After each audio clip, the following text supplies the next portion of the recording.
I was looking forward to this conversation, so you better make it worth my looking forward. You were looking forward to it? That's kind of pressure. No, I mean, I want to speak to someone that I think everyone speaks with people that they comfortable with, you know what I mean? Yeah. Um, Every time we talk, we're comfortable, so that's why I wanted to do it. I was like, okay, that's not gonna be weird. Yeah. It's not like I had to force talking. Yeah, you know?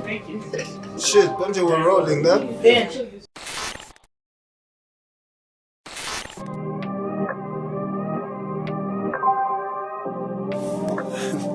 Okay, never mind. It's crazy that the answers nobody had I found when searching for myself. Let's toast to victory. Pick up your glass, show me love for once. Let's toast to victory. Firstly, Slikour, everybody knows, the country knows you sitting here, and you have the honor of Choppin It with Bhuda T, which is myself. Oh, you Bhuda T now? Yeah. That's my podcast. So must I save you now as Bhuda T, and if I call you Smashes or Singer, I mean, because I was still getting into Singer. Depends on what business we do. Okay, got you, Bhuda T. So how do you spell Bhuda T?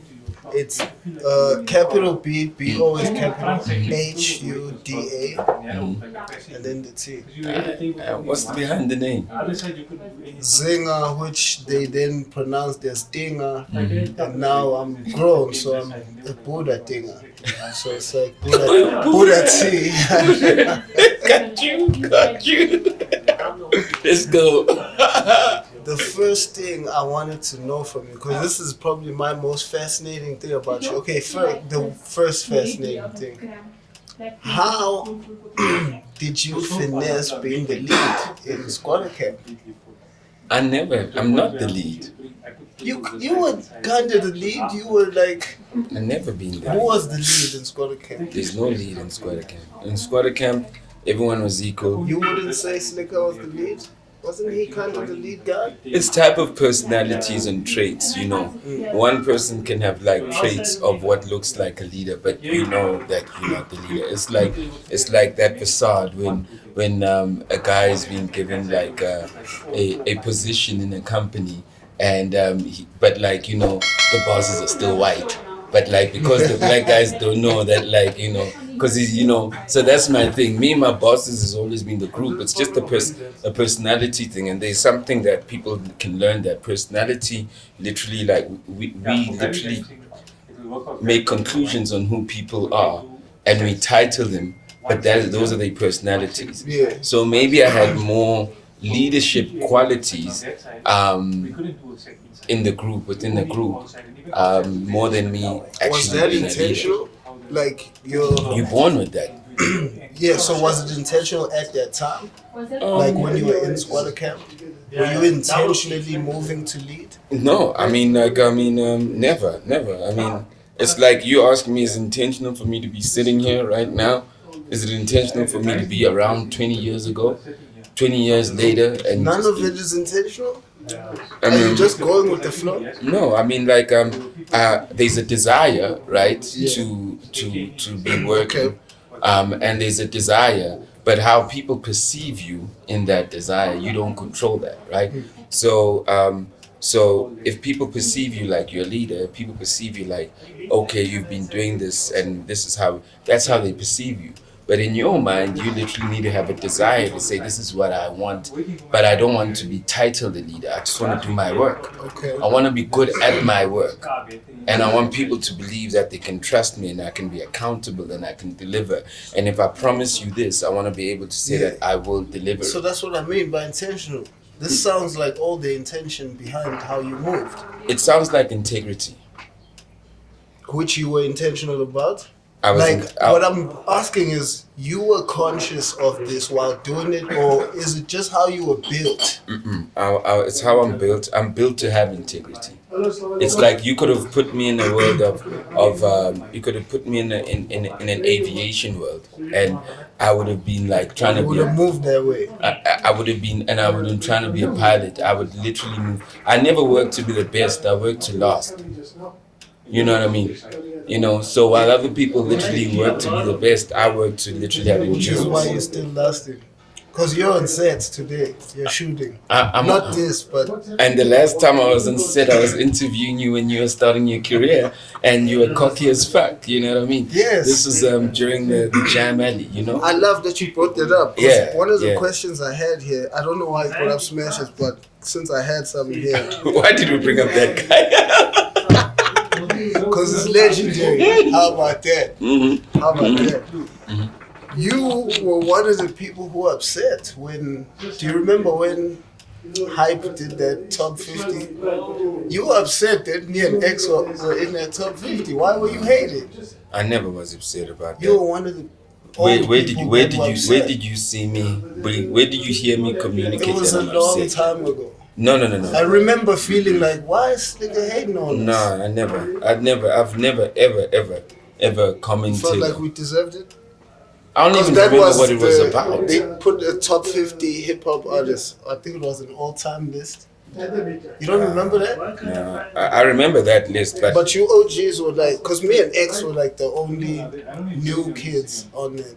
nah, I wasn't upset. Nah, that just to give you some real clarity, I've never ever been upset about anything or anyone's list. You know what I mean? I ain't even mad at the current table that they have, and they say this is the top hip hop stuff, and it's not even. I ain't even mad at that. Everybody's got their formats. I always know that, like, you know, you got to decide what level of thinking you're on. Are you on the level of thinking of the guy that's being fed, or are you on the level of thinking of the guy that's actually making the food? So I know that, like, when Hype is making the food, if I react like the guy that's being fed, that's a fact. If I'm going, oh, why is Zinger there? Oh, this top 10 list, this round table that MTV's doing. If I'm not the guy that's being fed, I know what the feed is doing. So I think like the guy in the kitchen, and if you're thinking like the guy in the kitchen, you can aspire to grow like the guy in the kitchen. So the guys who literally never grow are the guys who are always thinking like they're being fed, because they're saying, why am I not being fed this? We should have been fed like that. We should have been eating like this. This is how. I'm gonna go figure out how the guy in the kitchen does it, because the guy in the kitchen, he's the one that controls everybody else's stomach. So, you know, whether it was Hype, and I've always understood this, whether it's BT, MTV doing these round tables, they're the ones that control the stomach. And when I say the stomach, they literally controlling the minds to go conflict, and that was intentional. So if I'm playing in the intent, that means they've won, and I'm agreeing that they've won for something that I'm like, yo, man, I see what you're trying to do. It's business, it's work. You know what I mean? So it's part. So you gotta understand that the whole industry. And that's why the game and fans. That's why there's this conversation of Amapiano, and there's like, yo, Amapiano, hip hop is dead. All this shit is happening because all the people that are talking, who think they know, they're actually the guys who are always like asking to be fed. They're part of the storyline. They are big. So there's more people think that they're asking to be fed. They begging to be fed. They begging to be heard, but they think they actually know it. So get in the kitchen, and that's when you start growing. So how do you become a hip hop guy? Because you seem to be a head screwed on right guy, and that's not usually what hip hop attracts. Because hip hop usually attracts dysfunction. Yeah, because I've been young, and the thing that spoke to me when I was young is hip hop. But what did I do when I got into hip hop? I was like, okay, so you tried making righteous hip hop at some point. I'm always gonna say some righteous shit. Don't believe that. What's that about? You're gonna check out my new single real soon. That's the only reason I'm gonna release a single. That's the only reason I'm gonna release a song. You have a new single. Soon. I release a song because I just want to say this. What are you talking about? It's too early to tell us. Yeah. What was your previous question? How you became a rapper? Oh yeah. So let me answer. Yeah, the dysfunction. Sorry. Yeah. You know, hip hop is a culture, right? And I'm from a place where hip hop, Amapiano, Waido, literally would have been the only thing we could express ourselves through. Okay. Then I realized that, like, as much as I consume hip hop, the way I'm collecting this American hip hop, I'm being fed. Yeah. You know. Wait, when does this now come? The being fed realization. the being fed realization comes like at an early age, you know. I'm like, I'm being fed, so I'm like, you know, how do I actually also start feeding? So when I start feeding, I don't think of releasing being a solo artist with Slikour. I think, hey, let's build the studio and then let me get. I literally had a bunch of people coming to my house to record. All of a sudden, now we're in the kitchen. Now we're putting ourselves in the kitchen. In the 90s, we were the first few guys to have a studio. When having a studio was a crazy thing. Yeah. You know, so I can tell you all that old school hip hoppers came to my mother's house. So in my mother's house, I started the feeding. I'm a teenager. I'm going, listen, I'm out here eating other people's headspace. I got money from Germany. I won money from Germany. And then what? I started the freestyle in Germany. So before people knew what a freestyle like you were contesting on Germany. Yeah, I was a contestant in Germany. That's why the Germany thing was a little bit of a sentimental thing for me because it was full circle. Yes, you ended up getting to do Germany. I ended up doing the last season of Germany. You know, so for me that was full circle. Crazy. You know, and Germany literally was almost like my investor to start to build the studio. So I started buying equipment. I got some vouchers. I got some stuff from Dion at the time. Fortunately, my brother was working in IT, so he literally had a computer he wasn't using, and then he was helping me to get the cracked software and all that stuff, you know. And then Smacks, literally, me and Smacks became good friends. He asked his He's already a dynamite deep dude at this point. Yeah, you know, he's already a dynamite. So he's a famous kid. You're friends with the famous kid? I'm friends with the famous kid, but this famous kid is like, yo, he thinks this rap thing is cool too, you know. I'm you remember the hood? Not everybody's rapping. Nobody's rapping. Nobody's. Yeah. So I'm literally living this thing with conviction. So Smacks is like, yo, and me and him become friends. Where are you getting it from though? Also, because there's no DSTV at the time. Oh, bro, DSTV. Because I kind of was introduced by DSTV. That's kind of porno. Dude, I got it from Channel O, you know. No, bro. I mean, they was. So I first got it from MC Hammer. How are you getting to MC Hammer? MC Hammer was played on mainstream TV at the time. This is 1980. So 1980. What? Yeah, can you touch this? MC Hammer was like a big. Okay, MC Hammer was like the Drake of the day, right? I mean, and so MC Hammer, and then when I get into it, I start digging and I start rapping. And then I meet other people who literally do it and they like, yo, then they get me in the deep shit. Then I start hearing Public Enemy. I start hearing Ice-T. I start hearing all these black guys. This is CDs? It's tapes, bro. Oh, cassettes, CDs weren't even invented at the time. These guys, so I start hearing these guys and I'm like, yo, now MC Hammer was just fun. It was just like this cool American who was wearing baggy pants, and I'd never seen a black person looking like that before. Yeah. Because I'm in the hood, and like in the hood, there's not, you know, I'm you know, and it doesn't look fun. So I've never seen a black guy having so much fun singing. You know what I mean? It's just like it looks so cool, you know. And then I hear like about Ice-T, and I've never seen black guys who rapping like about like now I'm into multiracial also. So I already experienced race. Very. No, my parents got to connect to give me a bursary to get into there. Okay. You know what I mean? So I already got to connect, and with that, I remember my principal giving me jacks. And this is what my principal said when he was jacking me. I've never forgotten it. Okay. Remember, I haven't even hit 2 digits. I literally had I had porn, right? At the time, this porn magazine, it's when porn magazine still had stars. Oh, yeah. That's how old that is. You don't even know. Yeah, I don't even know what it was called. It was when porn magazine still had stars. You weren't even born, right? You just came and the stars were gone. So we out here and I've got this folded page of this porn magazine with stars. You brought it to school. Well, someone in the transport gave it to me, you know what I mean? An older guy in the truck. So now I'm holding this thing, you know? I'm holding this thing. And as I'm holding this thing, this dude literally like you know, one of the prefix sees it, right? And I'm laughing at him. Snitched. Laughing. It's a white dude, of course. Okay. I'm laughing at him and I'm like, remember this white dude, of course. Yeah, so remember this snitch. Yeah, of course. You know, there's 1 or 2 black guys at the time in class. This is before black people. This is before black people can even go to multiracial schools. Multiracial was still multiracial. Multiracial was literally like too many white people and 1 black person in a class, right? I mean, so anyway, this white prefect gets me and is like, yo, and I'm laughing with him like, yo, you thinking that he's gonna let me? He goes, he takes me to the principal. I'm like, this guy can't be serious. This is a naked woman. Like, fuck, you know? Takes me to the principal. Crazy. And the principal literally pulls me. And you know what the principal says to me? He goes, there is no black school for black children who are naughty. That's what the principal says to me. He's jacking me and disciplining me and bringing race in it. I came with porn, and he's not talking about the porn. He's talking about my race.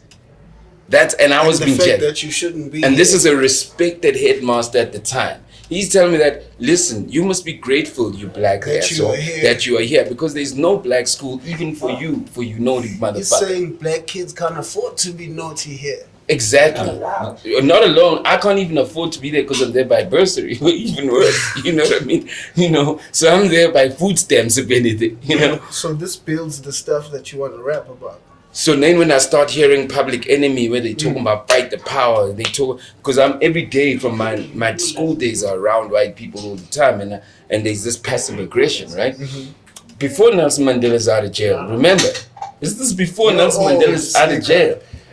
I was in primary school like before Mandela was out of jail. No, Mandela came out of jail in '94, bro. When he came out of jail, I was 13 years old. Damn. Exactly, you know?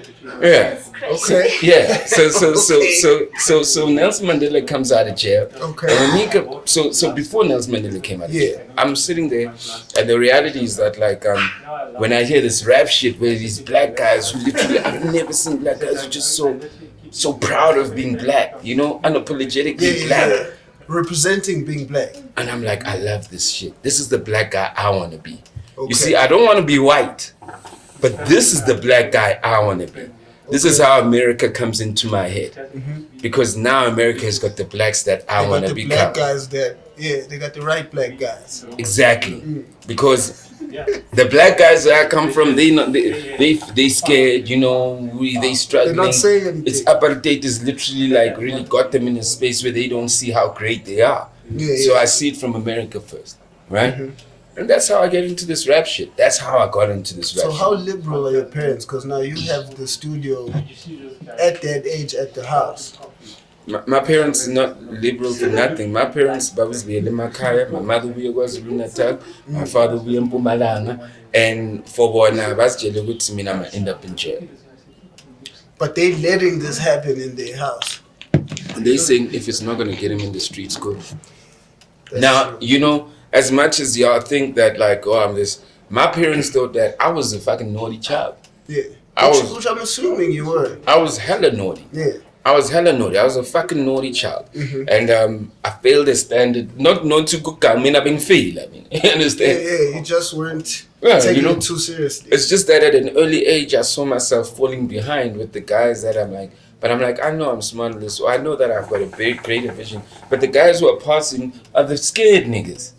I realize it's the scared niggas that are doing well. It's the scared, and I'm like, my only problem is that like I'm not scared. You know, I mean, even that's getting you into trouble. And that's getting me into trouble. My only problem is that, and my only problem is that I'm speaking my mind while everybody else is. My principal said, my teacher said to me in Standard 9, he said, you know you can leave high school with colors if you just keep quiet. You know? They never gave me those colors, but you know what I did? It's what I'm doing in this industry. I literally said, okay, they ain't gonna give me these colors. I stopped eating meat completely. This is in high school. Stopped eating meat completely. Okay. I said, I'm gonna leave this motherfucking high school with these colors. Started fucking working out. I became an athlete. Okay. 800 meters, so 400 meters. Yeah, I was becoming an athlete. I literally like was killing it in the sprints, the 800 meters. I left that school with my colors, even when they tried to gag me. You've never looked like a man that can run to me. Oh my gosh. Do you still run? Yeah, I do run. I just have had a flu. I've been in Rwanda and I got a bit sick. And I'm also shooting this show that's making me wake up in the morning and I'm hosting it. So because I'm hosting it, I don't want to be sick. I've been jogging for like 2 weeks in the morning. Yeah, no. I normally run 120 Ks a month. Be like you. No, you never even knew. 120 Ks a month. Yeah, I never knew you run. Yeah. You don't. I'm just trying to be as healthy as you. You don't even know how healthy I am. I can kind of make it out. Now you see it. You have to be healthy to some extent to be able to do everything you do. Which is why I'm sitting down with you. I'm trying to get to. So where do you then come across the health? Where do you realize that you have to be?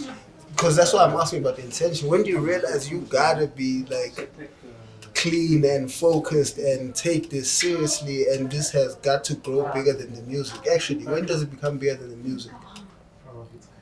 Or do we get into squatter camp stories before first? before the music? It's Was big. always bigger than the music. Because I always felt that I always had the odds against me, even from high school or primary school. So what people think that I'm a serious person. But I know that everyone that's not serious is because they've given up on their own dreams, right? Okay. Me, I can respect my dreams literally like are all childish shit. It's like it's all around. I'm busy doing interviews, balcony interviews that are like, all my dreams are literally like things that like real serious people are like, what the fuck are you What are doing? you doing? You know, especially your age. Exactly. You know what I mean? like- My dreams are like, you know, we've started distributing whatever. My dreams are like, and the distribution business is gonna work. I'm gonna make the money without a doubt. Later. But the reality is that my dreams is like, I want to distribute like, because right now I think that hip hop is in Tshwane. I want to literally distribute like all the cats from Tshwane right now that are like really killing it in the raps and literally have this power hip hop thing. You know what I mean?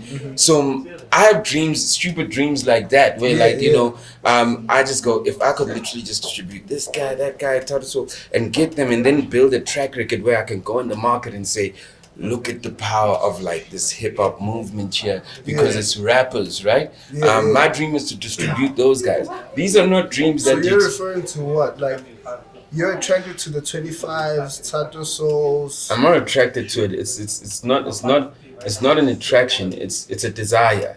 You know, I've got a distribution company where I can get your music to streaming platforms. Slikour Live, you'll be able to do it on Slikour Live. You know, it's been growing. You know, started from.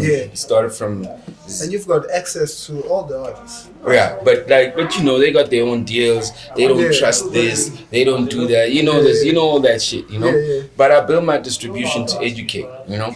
I build my. You know, I tell guys, I go. You know, I mean, I'm with an artist during this show, and I won't mention his name just out of respect, but like he's like, yo, my label, which is a major, gave me so many 100,000, and I said, so how much? How long is your contract with them? No, it's got 3 years. Then I showed him my distribution thing, and I said, this is how much my distribution has made, right? With streaming, you know that you can make like 100 rand, 1,000 rand, and you won't leave it. Now with the label, you could have like 30, a major label, you could have 30, 50,000 artists or 50 artists that have a 10,000 and they like, I'll leave it. Times that 10,000 times 50 artists is like 500,000. Zinger comes tomorrow and he goes, I need a loan for 100. They go, like a bank, they go back to the guys who haven't collected. And they borrow from those guys because they know that like over time they're gonna get your money back, right? That's one of the ways. I mean, they've got other other capital injections, obviously, but that's just one of the ways. Now he goes, oh, and I go, see, this is why I want to do distribution because I want to explain this to you. There's nothing wrong with what the label is doing, right? But you just don't know it. You just don't know. So when you come to me, I explain everything to you. Now you go ask for that money from the label, and the label goes, okay, we'll give you your couple of 100,000, but your contract is ending in 2 months. Why don't you sign another 2-3 years? You go, this label life, I'm going shy. No, because it's like a bank. A bank goes, you go to a bank and you go, can I get a loan for 20 years? But I'm gonna die in 2 years. That's why the bank goes, how old are you for insurance? Oh, you gonna die in 2 years? Ah, fuck it, bro. Sorry, man. We ain't gonna give you that loan. It's the same shit that works with music. You know, the music. If you go to a label, you're actually going to a bank because labels only fucks with people who actually like are already moving, right?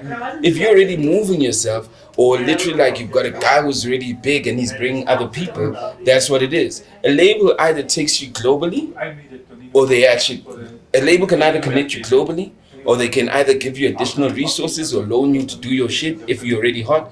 But if you're not hot and you just want to be inside a label, you're just gonna be like a collection. You're literally creating the cash flow for the money that they're gonna borrow to the star. I'm just That's a fire way to put I'm it. just saying, you know. But like, this is what I explain to the guys, and I say, listen, guys, prepare yourself to get in a label. That's why we do this distribution. It prepares you to get in a label. So I can show you that this is how much you're making every month. And by the time you go to a label, you don't go, I was at a crowd, so many people fucked it up. You go show them your statements. You go, this is how much I've made. So this is what the deal should be worth. This is what I should negotiate. We need to prepare artists to be on that level. But artists literally want to just get in and just go. Have you always been this way? Yeah, I'm always studying this shit. The reason I ask you, so I was having a conversation with KO when I sat down with him, and so he kind of has a sentiment where he felt like he didn't want to feel like he had to pops niggas, like he outside of the music. He didn't feel like he had to run around making sure niggas got their heads straight. Was it the same for you? Because you also had artists, like were you, because you sound like you've always wanted to teach. Were you always giving them the game when you had them also? Look at everybody that even claims So they made me. Look at everybody that even claims they made got me. it from you? Come on, bro. Come on, bro. Look at everybody that even claims they made me. And look at everybody that literally like just that has been around. You proud of niggas though? Niggas did well. Let's talk about that first before them saying they made it. Let's talk about you being proud of them first. Let's spread some positive energy. Bro. I mean, those niggas did really well. Bro, let me tell you something. Shout out to Rap Life. Bro, those are the guys that you know. Yes. Those are the guys that you know were close to me. That's true too. You don't, there's so many people. Talk about that. There's so many people, literally, that weren't even affiliated with me. That probably could have seen their first million because I was just in the middle of the conversation. I've seen some of your sit-downs with Casper. It sounds like you guys talk also. It sounds like you... We really talk when we do the interviews. We don't have a relationship outside our interviews, you know? He's just a great person to speak to. I think it sounded like he had spoken to you about money-related things at some point. No. The guy that I had a relationship outside like cameras was Ricky. You know what I mean? Ricky literally would be a guy who we'd talk about everything. He just called me randomly, you know? Yeah, Ricky's like that. Yeah, you know, call me, we just start talking, you know what I mean? Rest in peace, Ricky Rick. Yeah. You know, when you see these interviews, half of the guys I'm speaking to in the interviews, it's not like guys who are like, oh, I've done this. Oh, man, okay, maybe with Kez I just linked one thing or two when he started, you know what I mean? Yeah. But I've also said some things to him which he never did, and it was a good thing he never did them because he was right. Do you know what I mean? Yeah. And so he's a guy who's not even he close seems to be right a lot. I mean, you know, nobody shows when they're wrong, right? I mean, it shows itself when you're wrong sometimes. I mean, I think Especially when you're wrong a lot. I mean, in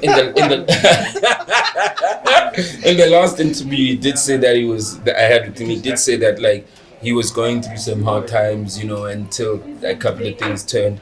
So but you know, everybody is. Everybody does. That's why I'm just saying that like there's no one that's right all the time, and there's no one that's wrong all the time. Also, you know what I mean? You just get what you desire.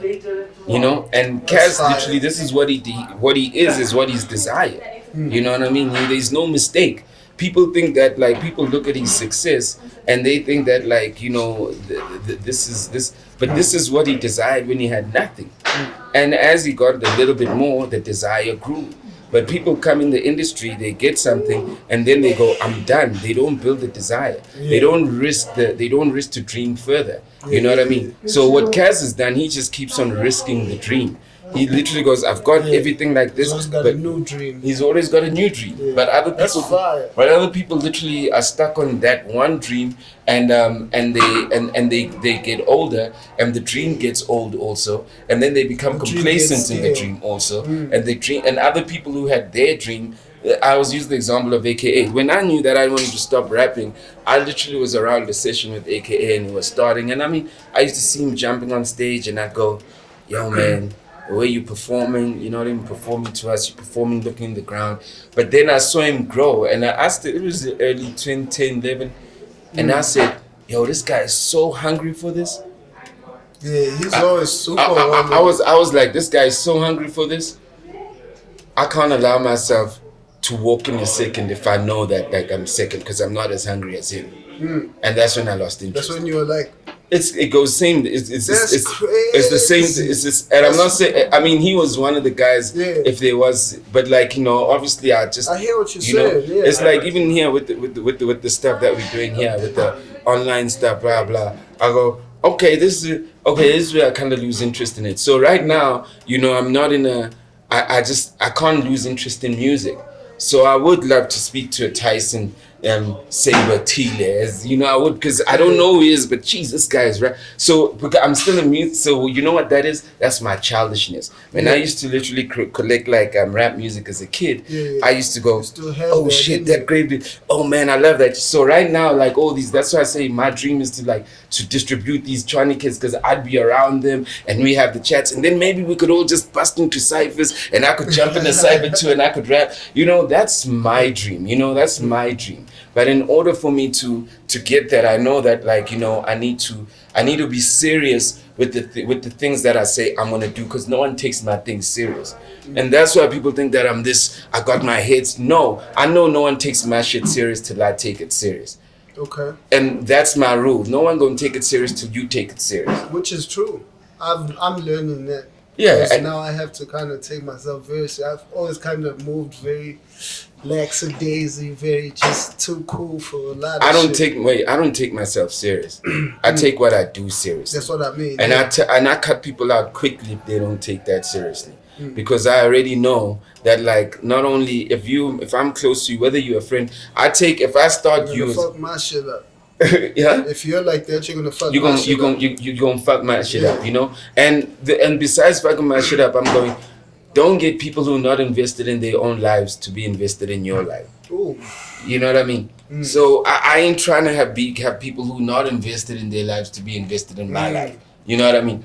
Because this room feels better now that it's empty. Yeah, because if you come in my life, I'm gonna open up your world.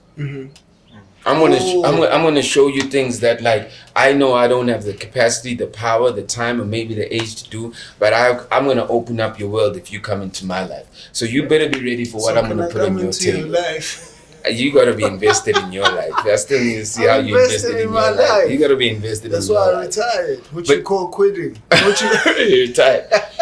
What you wanna talk about? But I want you to touch on what you walked away with from Ricky's death. If you have something else that was very important that you wanted to say, you can say. No, I think it's been said. Because there's a lot of components to it. Because it's received in so many ways. Like, he had the picture perfect life from the outside. Yeah. So it becomes confusing when somebody like that takes their own life. Yeah. I think that and if you live in a material world, that's what you're gonna believe. The thing about Ricky, in my view, is that he was too kind, and he expected everyone else to reciprocate the kindness. Not because he was like going, oh, please be kind to me. It's an energy you give out, and all the time you give out that energy, you almost like get like a resistance, where like people are always trying to. And I'm not saying like I know, people. I'm talking about my life. Let me talk about my life. You're talking about your perspective. Yeah, which I can also relate to. Another reason why I'm not around a lot of people, is because I'm too generous. And I know that I've also been given the tools to open up people's worlds also. You know what I mean? Which is something to treasure and treat with respect. So when you tell me that, like, if you ask me how am I proud of the guys, my calling is to open people's worlds. So when the guys literally are achieving everything, I mean, all of them. Yeah. I can even show you the text of the guy who literally, like, even your homie, I can even show you his text. All of them. Which one? My big homie? Nah, like. Oh, the homie. Yeah, I'm just saying, all of them, like, all of them know. All of them know the place they have in my heart and the place I have in their heart. Where they can still call me today and go, yo, this and the third. So you walk away with what from Ricky's death? I walk away as Slikour, because you're from an era where You're above him. He's your youngin. Yeah. He comes into this life. He has the impact he has and the audience he has, and the audience is super captivated, and then he goes out like that. I think that like what I really take from, not even what I take, really what I want to say is that we gotta be careful at looking at material things, and we gotta look at how much people are enabling things or people around them. You know, it's not like Ricky would tell you, I'm doing this for this person, this for this. No, that's not what we do. That's not what he did, right? But we gotta look at people's success not only because of the material things, but we gotta look at their hearts too. And when we can see that, yo, this guy's heart is actually like, he's consistently doing this, putting this person on, doing this thing on. This guy is literally needs to be protected. You know, we need to protect the people who are actually like putting the light of, who literally like showing us the light of the future, and who are also passing the torch while they're doing that at the same time. Which he was one of. You know what I mean? So we need to protect those people, and but you know, like I said, the people who are always who like being fed, you know, the people whose stomachs are moved by the feeders, they literally don't have any solid grounding. All their decisions are based on how much they were fed or how much they never got. You know, it's always like a grudge move when you're engaging. So I think there's more of those people, right? So I think that sometimes that pressure gets to you, and sometimes this industry is, I mean, the people in this industry are not kind at all. I've been kicked out of this industry.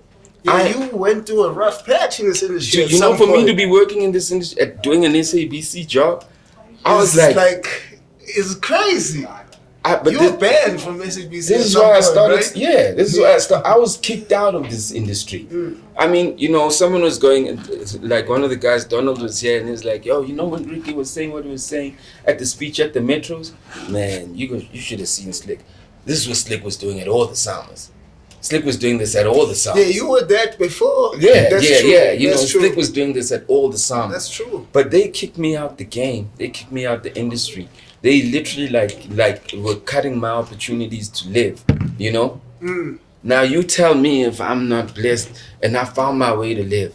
Still no one understands how I'm still living, you know? Now I'm here now, y'all see me out, I'm not here doing my shit. Proud of yourself, Nay, you should be. I mean, I'm every day? No, I know I'm doing something greater than me. And people will never see that, you see? And people never see that because people will always use their institutions. I work for this brand. I work for this company. I work for this. I mean, I have this position. I own my company. I don't have a position. I'm picking up the cameras with the guys that are picking up the cameras. Do you know what I mean? I'm literally like sitting in the studio with the guys. You're interviewing the guys. I'm interviewing the guys that I run circles around, whether it's from career, whether it's from experience, whether it's from knowledge. Possibly even sometimes around them. Possibly even sometimes in bank too. Do you know what I mean? Talk that shit. I'm just saying. You know what I mean? Because I am not. I don't have a title. I exist. I exist to open up. You know what I mean? So you know when you say that this is bigger than intention. This is calling. You know, I am here. This is my calling. And I don't need someone else to say. But you'd have to be intentional about your calling to be able to execute. No, you have to be aware of your calling. Because if you're aware of your calling, then whatever is calling you opens up for you. The only time you make a mistake is when you think that it needs to open up faster. The only time you make a mistake is when you think when it gives you 10,000 rand and you think it needs to be 1 million rand. You know, the only time you make a mistake is if someone goes, excuse me, do you work at the shop? And you go, no, I actually own the shop. You know what I mean? That's the only time your calling gets. So for me, you can confuse me as the guy that works in the shop. You can confuse me as the guy that's struck because it's okay. It allows me to dream like a kid. You know what I mean? And that's what it is, you know. So there's no intention. There's no intention. All it is just calling. So it's free flowing. Bro, let me tell you something. I do things in my life and I'm like, whoa. You know, I mean, I get titles I got in the biggest title in the company and shareholding in like a marketing agency in 2010. You know, when cats are like, just cause I just got out of that space, they gave me equity. I was a partner. I was this, and I was like, yo, B, you know what? I got a PC engineering degree, and I studied for 10 months. You know, like cause there's this idea. And I'm like, whoa. And you're sitting up there. You know, I'm telling you right now, bro. I'm saying. Yeah. I'm just saying that. And you feel so the integrity gets you to where you're sitting today, which is with me. But he's sitting with me. Of course, you know the Buddha. Your integrity has gotten you this far. It's because once you have calling, then once you start doing your work, you have to do it with integrity. Do you know what I mean? You can have a calling, but still be a guy who's dodgy at the same time. But because your calling is your calling, it will submit. But there's people who play dirty with their callings. but it will dismiss. A couple of people won't want to deal with you. It will it literally your community of the people that will kind of like that are available to be resources to actually fulfill your calling also minimizes or becomes harder. You'll get them, but it becomes harder. And I don't want a hard life. Yeah, no. You know, I don't want a hard life. You know, life is hard already. Life is hard already. Even when you make it simple, it's still hard. I want my life to be as light as ever. You know what I mean? You know, we say I meditate and I go, you know, I'm meditating for my life to be better. But you know what? I need to respond to this email. You know what? I need to do this. I need, you know, so you're competing with like thinking better. And it's in like thinking of yourself as holistically, like my mind is clear. I'm gonna be great. I'm gonna do this. But while you're doing that, you're getting an email that going, no, they don't want to work with you because you Slikour or because it's Slick on Life or because you're getting those personal things that also like literally make you go feel like that hits, you know. And then you kind of go, how do you literally like inhale, take them in and go, cool. Because some people don't go through those things. I mean, I work in the corporate space. Like what follows me is the fact that I'm also like a rapper. So immediately when I'm in a room, I mean, it's like I've currently right now there's a company that's doing something that we do, and I'm probably the only black company that has the technology. I've licensed the technology. I'm probably the only black company that's licensed the technology. I'll sit with the big corporate company. You know, listen. I like that. And when I say only, I don't care being the only when I'm around my black people. But I'm saying if it's only white people that have it, I'm the only black guy that has this technology. Why? Then I sit with a company, a big corporate company, and they'll go, no, we can't do it because he's Slikour. But every other black person who's also pursuing this business that I'm pursuing doesn't even have the technology. You know, now, so I get these prejudices of who I am. And while at times other people go, yo, this is who you are, and I also get opportunities. So as much as there's opportunities, there's also more prejudices also, because people are always going, yeah, you know, why is he playing in our space? Why is he here? When I'm going to them, which is something I'm also thinking about. I'm gonna have to deal with in this space or in any other space. But you don't have to. You don't have to because you don't have to embrace it. People can be there. People are gonna throw it at me, but it comes back down to the fact that, like, you know, why are you even titling yourself? Because I've never titled myself a rapper anyway. So that's why I retired. Yeah. Not because I'm retiring from making music or being a musician. I'm retiring from them looking at me as a rapper or seeing me as one. Well, you know, from here forth, I'm doing whatever it is I feel like doing. And it's gonna be way more than that.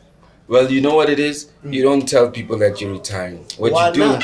Because I wanted them to leave me alone. I find it annoying when people receive you that way. I hate being let me show you. like I'm that. singing. Let me show you. I'm a singer now. And I'm a producer. I produce this, right? I produce this. Yeah? Everything I'm doing is fighting for the embedment of the thing I understand, which is culture and music. You know? I'm back in the music business, the distribution music, to educate cats. You know, people don't understand how big the fight we have is. It's not like freedom, it's an economical fight. It's an information fight. It's a knowledge fight. And we cannot fight these fights if we're not playing in the spaces, right? So that's why I'm in distribution. People like, I'll show you the distribution thing and then go, but where's the money? There's no money in the distribution business. But you can't start a distribution business if you're a black person like me who's trying to survive, right? Because a distribution business literally means that you must start from zero. You won't make money for 1 month, 2 months. You might not even make money for 24, 36 months. Even 36 months, yeah? So this is why we want the jobs. Like, I want to be an artist. I want to manage an artist, because if you get a show for 50,000 and I'm taking 20%, I've already got my 10,000. And you get 4 shows in a weekend. I got 40,000. So we literally all like doing which there's nothing wrong with it. I mean, we're all doing like the quick money things because we're not people don't want to build, but we're not privileged enough to build. We aren't. No, we're not. We're not privileged enough to build. How do we get into a position where we build? We just don't stop the main thing. I could never do a distribution business 10 years ago or 5 years ago, because I need to survive, right? Not to say that I've got all the money in the world now, but the reality is that like I can maybe start a distribution business from scratch now because I'm doing other things, right? And so what we need to do, we need to rebuild the industries that we live off, because currently what we're doing, we literally like just getting the cream of it. By the time there's a major label and you start becoming an artist and you get signed, you literally getting signed off a foundation that someone built in the world somewhere. You know what I mean? Yeah. So with that being said, where is the African company that starts from scratch, that can start from zero? And then that company is the one that educates you on the basis of what's happening in the world. Because it's not taking anything from global companies. They don't have time to educate you. They're here to turn over because we close that office if it's not making money in South Africa. So it's important for them to meet that, right? So where's those companies, those African companies, in the things that we create? Whether it's social content, whether it's influencer content, whether it's social media, or just whether it's like streaming platforms, or just music itself. Where are the companies that are started from the ground by us, with our rules, that change, that way you want to use the music. That's what you now are building? That's what I'm building, and I couldn't have built this. We thank you, Slikour. Well, let's make it work. Because now I'm podding. I think even us kind of podding, you kind of stepped in here in this space. That's it. Before us. So you see, I can say us now. Yeah, because because what I'm trying to say is that I already see the future. And the problem is that there's going to be more unemployed black kids who can sing, more unemployed black kids who can create content. And where they're going to send that content, they're going to send it to platforms that are already determining how much they're going to pay them, if not pay them. And they might just pay them in likes. Cash cows also. They're going to pay them in likes. They're going to pay them in like comments. They're gonna. So all these platforms have been built not for as we talk now with unemployment. All these platforms have been built for most of these young kids who probably aren't going to school. They're not educated, but they got a general gift of creating. So if they do have a general gift of creating, we need to start creating platforms where if you're watching MacG and MacG's got 1 million followers, but like maybe like only 1,000 or 10,000 people will pay for him, then MacG must fuck with the 10,000 people that will pay for him, not the other 990,000 that actually the platform that MacG's content is on, and this one too, that platform is making money off that 990,000. You know what I mean? So the rest of the 990,000, that platform is making the chunk of the money. But MacG literally doesn't even, and I'm using him as an example, even Slikour Live, even DJ Spoo, all the platforms. We not literally going, even Choppin It with Bhuda T. Yeah, even Choppin It with Bhuda T. These platforms literally, they haven't literally gone, so who's gonna pay us? So you out there going, I got so many likes, but they ain't coming for you. That's why I haven't stopped slickonlive.co.za, because when you go to slickonlive.co.za, you coming for us. You know what I mean? So people go, yeah, websites are there. So must I go to YouTube? You're not coming for me when you go to YouTube. And YouTube literally can break some bread, but they really break a little bread. And YouTube tells me, YouTube, Spotify, all these platforms, Apple Music, shout out to them for the music. But and I'm not saying anything wrong. They tell us what they're gonna break for us. So if they say that this is how much we normally pay, it's the rate for Drake, and you go and you big Zulu take for instance, and you go, and I'm using an example or any Zulu artist that's literally got numbers, and you go, no, but mina ngiyazi ukuthi abantu bami bazobhadala 50 rand for your album. No, thanks, that's nice. That's not the way to release music. Come here and you literally get like a couple of cents if your song's played. So the thing is that when do artists start getting the power to set their own prices? Where do creatives start getting the power to say, oh, you know what, I want to post this one for free on social media, YouTube, blah, blah, but this one I'd like them to pay. Because those social platforms are important, but it's how do we use them? Where do we close the circle where there's that payment thing, right? And the only way we're going to do that is if we start building these things ourselves, or we start building them from our soil and they start growing there. Because right now, you know what's happening with everything we're using? It's like, it's the most uncommon thing. It can't happen. No one ever starts from the top of the tree to go get the fruit. You start from the bottom. Yeah. You know, no one ever starts from You the have top to of start from the the bottom. But most of Africa is already starting from the top of the tree. Why do you think most Africans are poor? Because most Africans are already starting from the top of the tree. Because everything, the seed has been planted by the global world. Get placed. Well, the seed has been planted by the global world. They've planted this, they planted it, they said, and we buy into it. So it doesn't even work. Even in physics, you can't start from the top. You have to start from the bottom, you know? So we literally like always are starting from the top. And when you wanted to tell a guy, no, mfana, working 2000, 3000, nigga be like, no, I need to start from, even in physics, nothing. The only thing that starts from the top is the rain, bro. Yeah.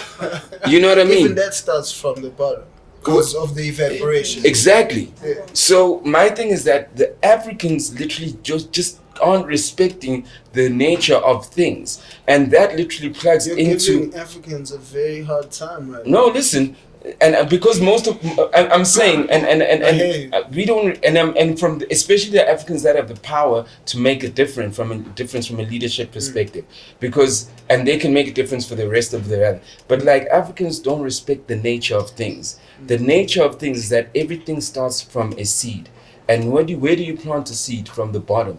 But the thing is that like when we come in this world, this 20th century, most things have already been built up to a tree. So we just want to jump on the tree because it's convenience. So Africans are chasing convenience because it's been sold to them in a pretty package. It's been sold to them in the fact that it will not give you problems. But before this tree got there, it was giving the guys who built it problems also.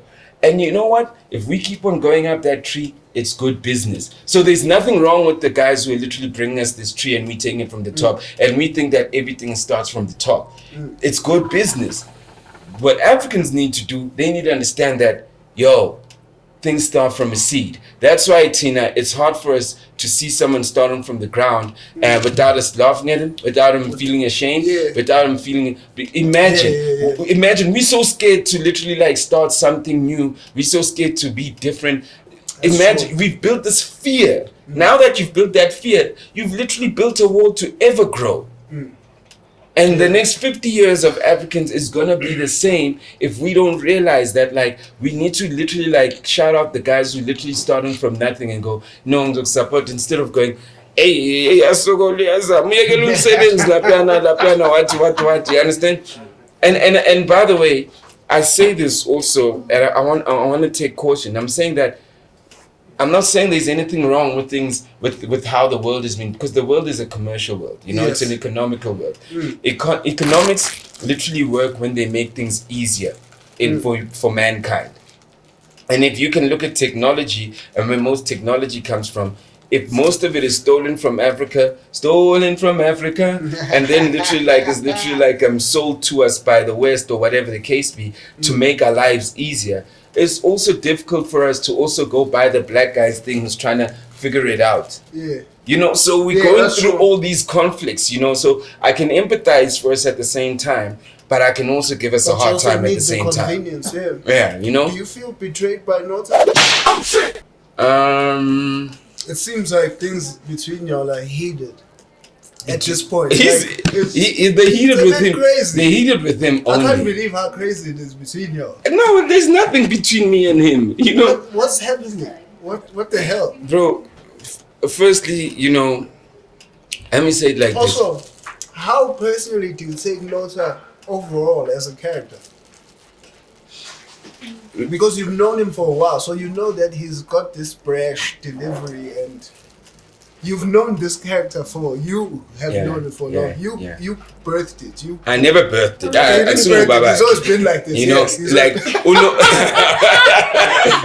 I never birthed this thing. You know what I mean? With all due respect, with all due respect, I mean, for me now, obviously, you brought it to the game. No, Smacks introduced me to it. You know what I mean? So I blame Smacks. You know what I mean? But once again, I have to, even when it comes to my life personally, I gotta look at who's in the kitchen and who's the feeder and who's eating, So Nota's in the kitchen. Yeah, Nota's cooking. Nota's cooking. Nota's cooking, right? Yeah. Because he knows that y'all gonna eat anything. Mm-hmm. He knows that y'all don't care. Nota's good at what he does. He knows what he's doing. He's cooking. So what I need to go, am I gonna engage with the cooking? Wait a minute, You don't engage with chefs. I'm like, wait. But do I even have time for this? That's a big thing for me. Do I even have time for this? Yes, there's the legal thing, but my lawyer goes, this is where we are with it. Oh yeah, by the way, I don't have time for this. You're not emotionally invested. Should we, I've gotten angry here and there, but the reality is that it's only when I just sit in, but I don't have time for it, And the one thing about Nota to a certain extent is a fixer. Mm-hmm. Nota's power is empowering people. Mm-hmm. Do you know what I mean? Mm-hmm.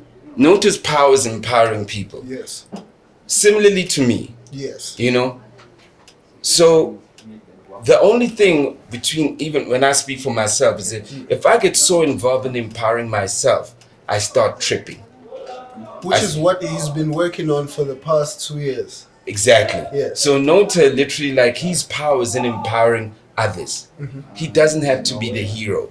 As long as he did that this whole time before deciding to now be the hero. Exactly. So but the mistake though, just because he's empowered other people, he's creating this perception that he's empowered me, right?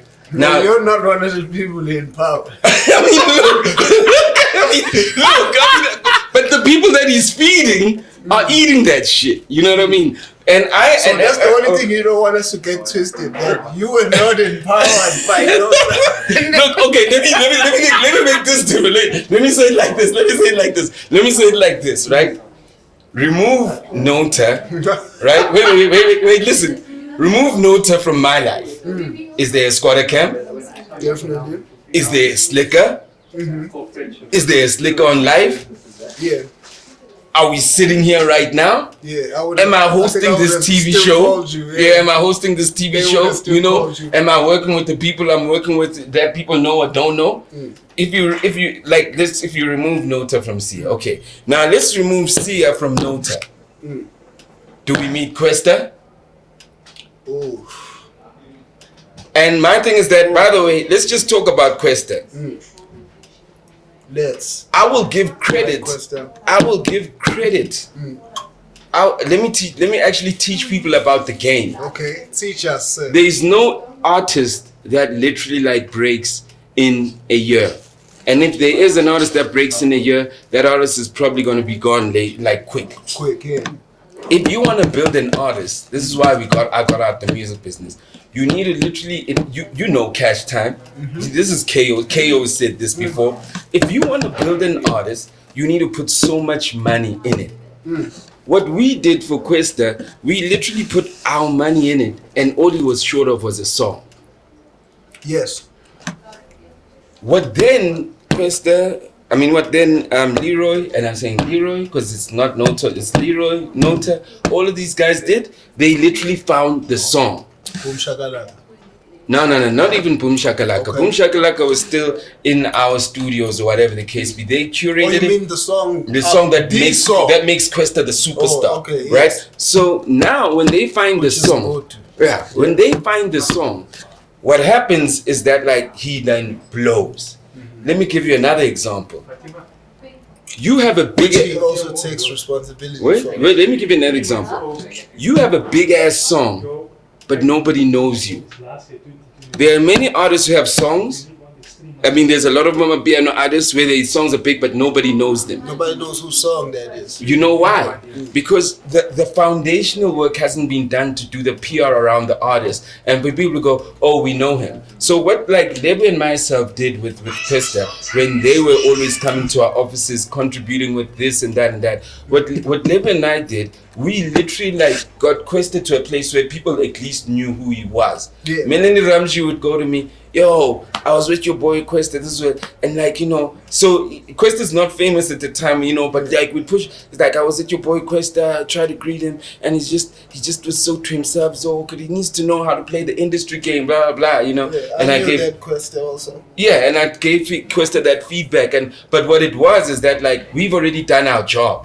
He was saying, I know who this guy is, but I met him and he was like, you know what I mean? So what these guys did, Leroy, Nota, and the rest of the team that literally need, we don't know, that like probably also needs crediting before everyone goes, I was also there too. And Makwa, you know, what the rest of the guys did, they literally like identified the song. And they found the song, and Questa at that time also did the right thing on the song. Yeah. So when they did that, you went psh. Now, if you ask me, Questa's success is a collective job. He's included in it also. You cannot take it away from him. You know what I mean? So it's a collective job from foundation, from the guys that then identify the song that literally really makes you break, and the guy that literally also writes it. So no one can claim Questa's success. We can all be grateful that we were a part of Questa's journey. Do you know what I mean? So with that being said, you know, now, but what I was trying to say with my analogy, remove Nota from my life is like as I said, is the squatter camp, is this. Now, let's go back to, now remove me from Nota. And when you remove me, you're removing Smacks also. Of course. You know? Remove me from Nota. Does Nota A literally like, then the things that he literally... So he says, I think at the time he was hosting the Les's parties and such. So maybe he has an avenue. Yeah. So he was hosting the Les's party. Yeah, great.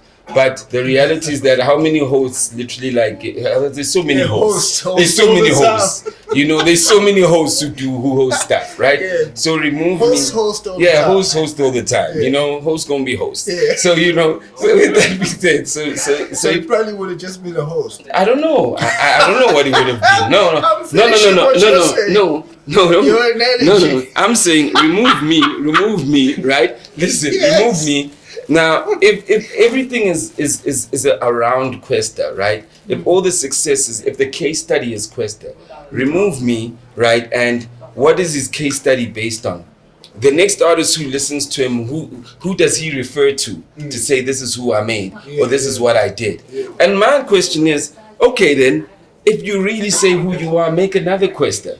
You know what I mean? You know, if you really say who you are, don't compete with the guy who's not playing in the music industry. Would you not though then give him, because so this is how I understand, or at least try to understand his argument, because I try to just watch. That's fair. That's fair.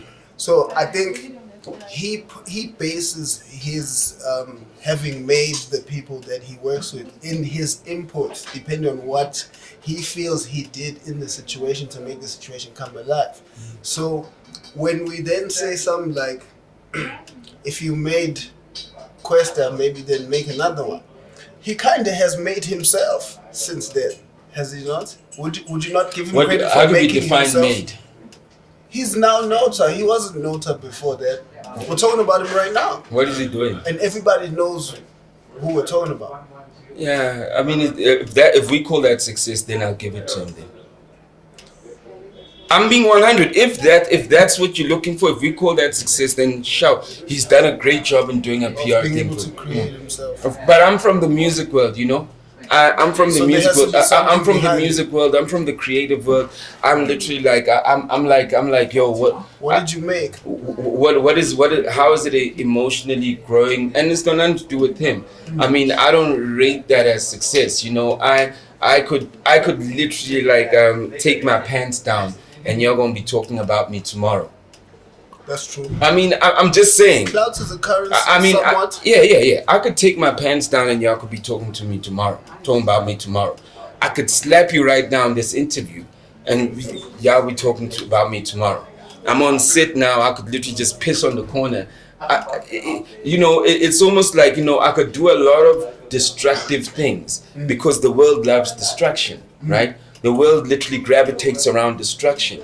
So I will not. So I can't literally go, oh, okay, that's success. You know what? I actually didn't want to talk to this guy about music at all. Sorry. But you know what success for me is? Success is winning a clean fight, even if you lose. That's literally success for me. Say that again. Success for me is winning clean, even if you've lost. Explain that. It means that like you did all the right things to get there. You know, but you probably never got this. You never got the award. You never got this. You know what I mean? Integrity is important in success. You know what I mean? Because that's how we resonate with people. That's how we get comfortable. Because people who literally like are successful. But do we have to respect people's success for it to be considered success? Because there's a lot of people who are successful without the integrity. That's what I'm saying. You know, you don't have to. Yeah, you don't have to respect it. You don't have to, because at the end of the day, it's gonna determine what the direction you're gonna take in your life. It's like that's why you got God and you got the devil. Yeah. At least that's what the Bible says. Decide how you play. They're not saying that they're saying there are two leaders. There are two leaders. The one leader literally like leads this way. The one leader leads with light. The other leader leads with darkness. So you have to choose which leader you have, you know, and it's up to you. With darkness.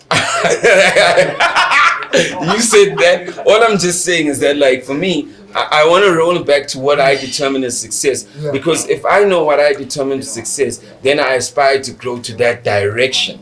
Ooh. You know what I mean? Because let me use an example. I could literally like go. So nobody aspires to be Nota. I don't know, but I mean, Nota's got his fans. They're people that fucks with him, like for real. You know? Followers. He's got his followers that fucks with him, you know. So you know, I mean, that means that like obviously that's what they aspire to, and it's okay because I keep telling people you can't just have light. You need a balance of both. So I can't take what Nota is saying personally. I can't take what Nota is saying and go because I know what the truth is. But so you see, should you go fight for the truth? I mean, I can't fight for the truth because deep down also, you know, I feel that like, you know, I understand he's in the kitchen. And being in the kitchen, part of the currency in the kitchen is clout, you know? So for it's in the recipe. Yeah, it's in the recipe. So, I mean, you know, shout out. And if like the success is determined by that. Once again, there's success that's through light, there's success that's through pulling everybody down. So I'm not saying that like, yeah, noticing, but like everybody, like everyone is a problem with like from Nota's perspective. Yeah. You know what I mean? So, and he's doing a successful job to show that we all problems. Yeah. He's doing a successful job for you to see that we're all problems. Showing his own problems. Is it a success? I don't know about his because I'm not his problematicness. I don't know whether he's successfully convincing people or not. I don't know. That's not for me. It's got nothing to do with me because I'm not fighting for an audience with him. Yeah. I'm not fighting the audience I'm not trying to show his audience that I'm right. You know what I mean? So yes, he's a success if you're gonna say that. Yes, that's a win. If that's what you look up to. But you must remember also, the world of social media is made out of how well can you embarrass the next person. You know? That's why, you know, I mean, people love the fact that, that's why people love the fact that I could be this super celebrity who's got 2 million followers, who's got all these shows and who's doing all this work, and then something wrong happens, and then there's someone brave enough to say, value papa. A person that with 10, a person with 10 followers or 100 followers that value papa. That's entertaining to people. That's embarrassing each other. We love embarrassing each other. So as long as we're embarrassing each other, there's some currency to that. So the whole thing that Nota is saying, in my view, it's to embarrass me. To embarrass me to those that want to listen. It's crazy that you say that, because he makes what he does sound righteous always. Yeah, I mean, he's doing it to embarrass. He's doing it to embarrass me. He's doing it to embarrass the people, like for the people that are around me to also be uncomfortable and go, what's wrong? So he's doing his utmost to embarrass me. And like the people that eat it, literally, are the people that also literally like will go, oh, but let's go find out. You know, what has this guy done? This guy is Slikour. I probably never knew about this Slikour till Nota talked about, because I know Nota. I don't know Slikour. You know what I mean? But I probably never knew this guy Slikour, what he's about. Yeah, because he's the guy with the audience. I'm not even baiting for that audience. You know what I mean? So the currency is embarrassment. How well can you embarrass your own? And if that's what we aspire to and we call that success, then yes, it's success. He's embarrassing me. He's doing a great job of embarrassing me. I give it up to him. You're doing a great job, you know, but like I have to also ask myself and go, you know, is it a truth? I need to tell my children and go, I mean, when my children are on YouTube and they see this shit pop up, you know, I need to go to them. I need to show them the picture of myself, and I need to show them the picture of Nota. I'm carrying my son at my wedding and saying, I don't know what happened, because notice that my phrased it as, do you feel betrayed? I mean, I don't walk around and think that people owe me anything, to be quite frank, you know, and I don't walk around with a sense of I don't have a sense of importance, you know. I don't feel that way. I just feel like I just wish him all the best, and you know what it is. Like you say, I've always known this guy. I've been around Nota, and I've seen how he speaks to his parents. I've seen, you know, I mean, if he hits me, it's like it's my fault. You know, I allowed him to be around me. I saw him I saw who he was. I saw who he was. So to a certain extent, it's also my fault in the choice of people I allowed in my circle. For me, it's a big lesson. Be careful with who you allow in your circle. You know what I mean? But again, I say, that's why I always go, I'm jokingly saying that I blame Lebu because Lebu brought him in, you know what I mean? But like, but again, it's a choice, you know. I invited him in my circle. So I'm not going to be mad at him. I'm more mad at myself. And I'm not going to feel betrayed. I'm like, guy, you let him in your circle. And half of the things that he'll talk about, and when they were talking about it, we'd even joke about it during Rap Life and go, yo, you guys are doing everything you learned in Bada Bing, but you're just doing it better, because the time is also better also for you guys.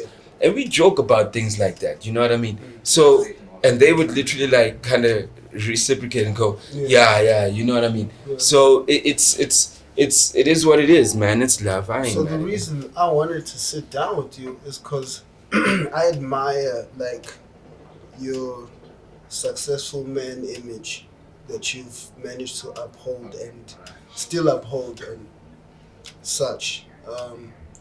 And obviously another component that kind of holds that together, especially the older you grow, is who you end up married to. And you got married, how long has it been now? Five years. Yeah, I almost said 4. 5 years. Yeah. How's it, like, what's your decision in bringing that together and how that helped? What is she for you? What does she put together for you? You know, you gotta firstly be married to yourself. Okay. You know, you gotta be married to yourself, because even my wife is her own person. You know. That's why be married to yourselves out there. I mean, even my wife is her own person. I mean, I can't have a conversation with my wife that, you know, my dream is to, one thing I want to distribute Tattoo Soul and Tyson's. I can't have that conversation with my wife. Those are not, you know, but like if I get so caught up in that, you know. It's crazy you say that. I'm sorry, I hope you don't forget where you're going, because, so I've dated the girl that I'm with now. We've been together on and off for like the past 8 years, Yeah. right? So she was a fan of mine when we met, and then I kind of could tell when she was no longer a fan, and it hurt me for a long time. But then I had to realize that she doesn't have to be my fan to be my girl. Like, I can completely just live this life, do whatever I'm doing. She can do whatever she's doing, be interested in whatever she likes, and we'll meet wherever we meet. So even me, I met my wife when I wasn't even in my prime in rap. I was just out the game completely, starting this online stuff. But like but so firstly, because in the relationship, I am married to myself. Firstly, I am married to my dreams. I am married to who I want to be as a person. With or without my wife, I want to be a great father. With or without my wife, I wanna literally like impart the knowledge and the vision that I have for my children. And those things, because I'm also human. I've also got mistakes and flaws. Those things are not easy even when I'm on my own, because those things are all about how am I making myself a better human being. Every day, you know what I mean? So for me to come back with my kids and sit around the table and eat with them and just have chats, at night, or rather just open my laptop and watch TV or whatever the case be. There's options. I need to literally be disciplined to be consistent with just sitting with my kids, talking with them. What do you want to do for the weekend? Oh, you want to do this? Okay, let's go. Those small things, right? That are a little bit more than just like busting a nut, and just sitting there and just going respectfully. Yeah, respectfully, which is a little bit more than just saying, I need you got a roof in your house and food in your mouth. Those extra things, you know what I mean? That our parents... Which is what men traditionally have always been. Yeah. So we've got a roof and... But our parents were also raised during a hard time also, which like during apartheid, where there's no time. They were also scared for their lives, getting minimal payments. So, it's like that reality where like, we could, even now when you've got most of what you probably dreamt of, you could still be that guy who's now too busy on your laptop. You're too busy, because you have to unlearn. Money doesn't change it. It's just unlearning, So that reality is a simple thing where I'm currently sitting with a situation where I'm married to myself, and I'm married to the fact that I need to make myself better, and I need to be married to someone that allows me to become that. Ooh, that's you know what I mean? And she's that. So she allows me to become that.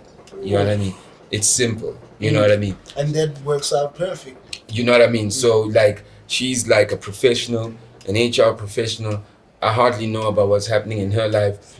The only fight... And she's okay with that.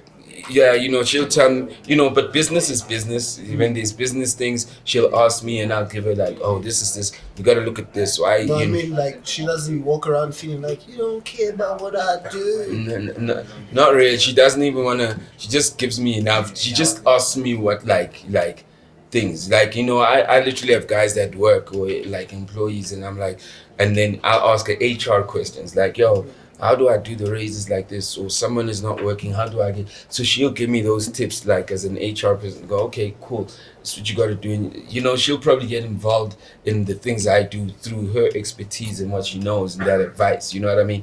But other than that, it's being able to love me, to be able to love myself, because my life never stopped when I married you. It actually continued. And it accelerated even more. You know what I mean? So that's what everyone needs to remember, that your life never stops for love. It actually accelerates, because love will literally make it accelerate more. And that's why people have this idea that, when I have kids, I'm going to have to pay this. No, what kids is not the money. What drives you with the kids is that the love is so crazy. You get accelerated. You want to work. You want to figure out how to work. It's the acceleration. Yes, the result could be money. The result could be you need to pay school fees. But it's coming from the love. It's love. So people don't understand that when they're saying that. I've realized that there's also fear to love. Do you know what I mean? People have a fear to love. So that when you have kids, because love is painful though. Also. Yeah, love is painful, and even the kids you're raising, they could be crazy motherfuckers. So I'm just saying, respectfully. So I'm asking myself, you saying, do I feel betrayed by Nota? I still have my kids that I need to raise, and I need to I need to be worried about them. I need to make sure that they don't turn on me. But even if they do turn on me, right? I need to be emotionally ready for that because because I don't know, right? But I can try everything. I can think I've tried everything that I could to be a great parent, and maybe I could have faltered, or I could have done this, or I could have said the wrong thing. I could have done something that like traumatized them, and I don't know. You know what I mean? But like, I love that you said that, because where I was gonna take you is, what are the generational curses that you're dealing with breaking, and how well do you feel like you're doing in that? Because it sounds like you've broken some where you're sitting now. You sound like someone who's active. When you're working on yourself, that's pretty much what you're working to break. I mean, I think the generational curses that I'm from a lineage of people who've literally like maybe always tried to work on themselves. You know, my grandfather. So that's why you have it. It's it's hereditary. I mean, my grandfather in the 80s, literally, my grandfather in the 80s owned a garage, you know, had like 3 stores, like in a lane, you know. He had like one store that was selling liquor, one that was selling this. I mean, I'm not. So you make sense. I'm not halfway where my grandfather is with regards to the business that he was in the 80s. No PE. My grandfather literally was that guy, right? That's on my mother's side. My father's mother, my father's father, he literally had a vision of, let's buy this piece of land, which is a family place that we all stay now. Let's buy this piece of land. This is where all our family will stay. That land still exists right now, right? This was in the 70s, right? It's like a big plot where we have, you know. My father literally, like, he literally used to put tiles. He used to work for Itil Tile, a company called Itil Tile. And he said he's going to leave that shit. And he started taxis, right? And when he was in the taxi industry, like, you know, because they had associations, at the time when he was like, guys, we got to get a computer, we got to get a printer. He was trying to make the systems better inside that. And a computer and a printer was like, yo, this guy's asking. You know what I mean? So you kind of look at that, and I look at my father was playing in the tax industry. I'm playing in the music industry, and I'm going, it's only right, in the content industry, it's only right that I figure it out. And I go, okay, but how do we build it from ourselves? That's why I speak like this all the time. So I'm not going out there to try to teach folks. It's just that it's in me to always try find solutions. And that's why I go back to Nota. And I'm saying this on a positive note. Nota is a solutions person. You know what I mean? Nota is a person that, like, you need to be around if you actually want to. If Nota decides to focus on you, he can really make a difference in your life. And change your life. He can. You know what I mean? He can. Which I think is all he was saying. Is all he's been saying. He's just been saying it horribly. It's just that he's saying it by saying that I can change your life more than Slikour. and I'm like, but I'm not even in. I'm just doing what's mine, you know. So you have taxes. I have. Actually, I have. Sorry, I have. Do you have to lie about that? We No, lying, I do have taxes. I do. Does that mean your name Gabi Slikour? Like, how do you manage that? No, we all know how that world is. No, my taxes are more. It's more peaceful where we at. You know, we're not going to KwaZulu-Natal and all these places. That's crazy. Because when I heard that, I was like, Slikour might be a dangerous man. Like, what the hell? But you never know. And you shouldn't know. When people are dangerous. You finished your order, but I think we'll close it there. You have to close with something you would toast for, that you're happy about yourself today. This is the reason why I got cancel culture. This is the reason why Are you afraid of cancel culture? I've been cancelled. All the shit So why are you worried? No, I'm cancelled. I'm saying I can't go TV. Everything I've built, this is a nigga that's coming out of cancellation. People think Slikour on live is some shit that this guy. I'm a nigga coming out of cancellation. I'm a nigga building myself from cancellation. I'm a cancelled veteran. Niggas be out there being worried about cancel. I've been cancelled. This is what cancellation.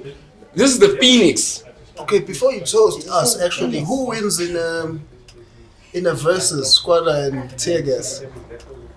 It depends what generation you're from. No, because I'll tell you why. I'll tell you why. Because you said KO's album is the greatest Swiss solo album, is the greatest album ever. And I said, wait. That's what you said, right? That's what you said. And I said, there's a generation that's gonna totally disagree with you. There's a generation that's gonna say Squatter Camp. There's a generation that's gonna say Double HP. There's a generation that's gonna say Dukes. But then we can decipher it. It can be deciphered. You can't because it can be deciphered. You can't. You know why? Because KO literally is literally building from the foundation that Squatter did. So how are you gonna decipher? He has made the best body of music. I disagree with you though. Who made a better body? It depends on which generation you are in. How does the body of the music depend on the generation you're from? Because there's a generation that literally like went straight out of Kwaito and there was no hip hop, and then they've never heard this melodic rapping that's literally used in vernacular, and for them, when they heard that for the first time, they said, oh shit, this is what I'm connected to. There's someone who's from Mafikeng who's going, yeah, you know, guys, the Squatter Camp, who's the Squatter Camp? Why is it Double HP? Wow, then there's someone else that's going to have to do with the greatest hip hop album. The greatest hip hop album has everything to do with how people connect with it. A, from a generation perspective, and B, also just generally connection-wise, World. Skanda Republic. Well, let's talk about what songs are still playing, and it's a bit difficult because Skanda World is not even close to being like 18 years yet. So let's talk about songs that are still being played 18 years later. Republic. How you guys getting? Are you guys on 18 years? I'm assuming you're using that number because we on 18 years and we are still getting anything close to 10,000 streams a week. Yeah, that's cute. And there's no one is talking. That's just Apple Music only. Yeah. We're getting close to 10,000 streams a week still. So who wins the verses? Wait. It depends on what generation you're from. No, we got records. We're playing record for record. Yeah. Okay, let me tell you. Who wins the verses? Who's got the records? Squatter Camp has got more records than Tear Gas. I mean, now you're making a comparison based on that's what verses how many albums does Tear Gas have? That's what verses is. You go tell KO, because I said KO, let's do a Squatter Camp Tear Gas verses. You go tell KO, let's go do it. Okay, I got phone. What's KO? Okay, I got phone. Okay, I got phone. So you think he's scared? But wait, let's even move that. That's a classic. Let's even move that. Let's talk about quality of songs, music, like full body work, quality of songs. I'm saying to you, bro, it's 2022. By this same time this thing comes out, it's going to 2023. I'm not talking radio. I'm not only talking radio. I'm also talking clap. Come on, man. Where we going? Where am I coming to? Where we going? This conversation is a conversation I have with TKZ and Squatter Camp. We're almost 20 years. TKZ! You know what? I'm dissing. TKZ! Have you heard? This morning? Listen, no. This morning I was listening to. I'm talking about longevity. This morning they were playing a TKZ song. Records, Slikour records. I didn't find us. How many records y'all got? What are y'all playing? We're playing Umoya. We're playing the clap song.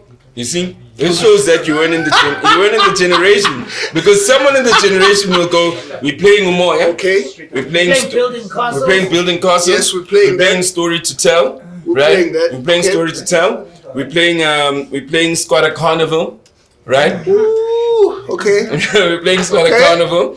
We're playing. Wait, just wait. And if we're gonna go to the hits, we're gonna go light it up. Okay, we're gonna go to that shit, right? We're still on one album. Is that your 6? We're still on one album. Okay. We're still 5, right? We're playing clap song. Okay, right? that's We're it. playing Landela, right? We're playing Squatter Campus Kalini. Put your hands up high, right? We're playing Do You Feel Like Dancing Tonight, right? Do you feel like dancing tonight? You know? Okay, that's right. I'm just trying to figure out what else, you know? Oh, And just for the fuck of it, what we're gonna play? We're gonna play Rao Rao. We're gonna play Manyesa. We're gonna play Manyesa. Come on, man. All these songs are the foundation of what like Iskandar Republic becomes years later. Yes. So you can't even have that competition, bro. But just because you're the foundation don't mean you did it better.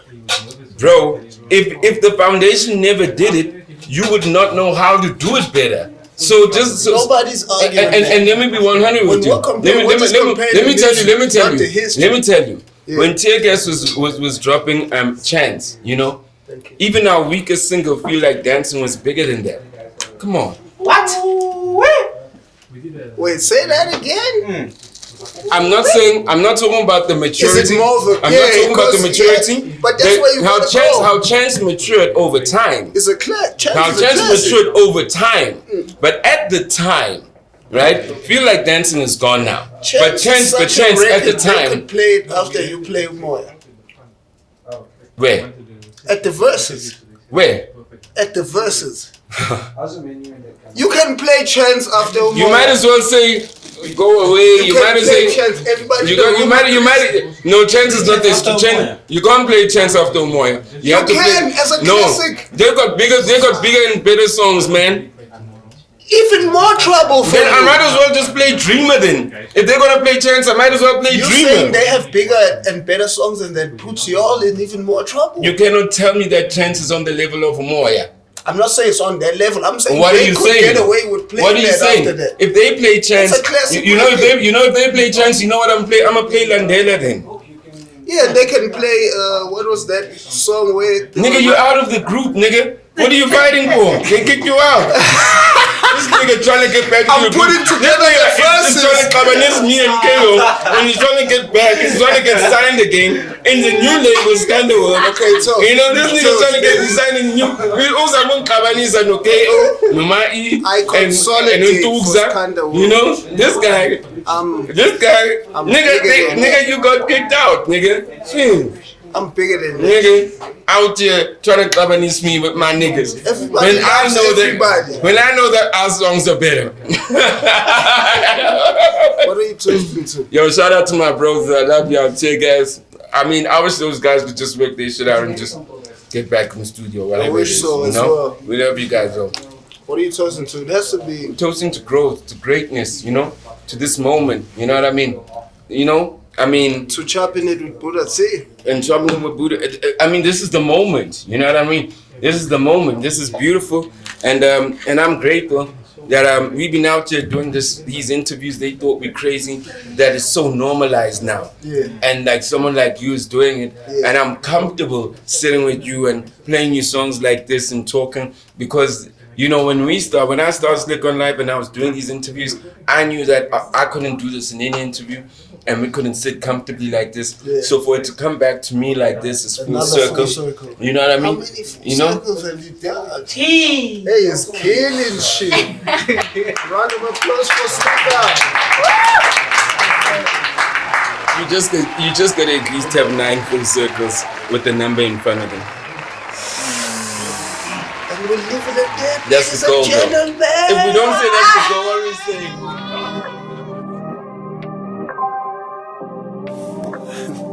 Okay, never mind. It's crazy that the answers nobody had I found when searching for myself. Let's toast to victory. Pick up your glass, show me love for once. Let's toast to victory.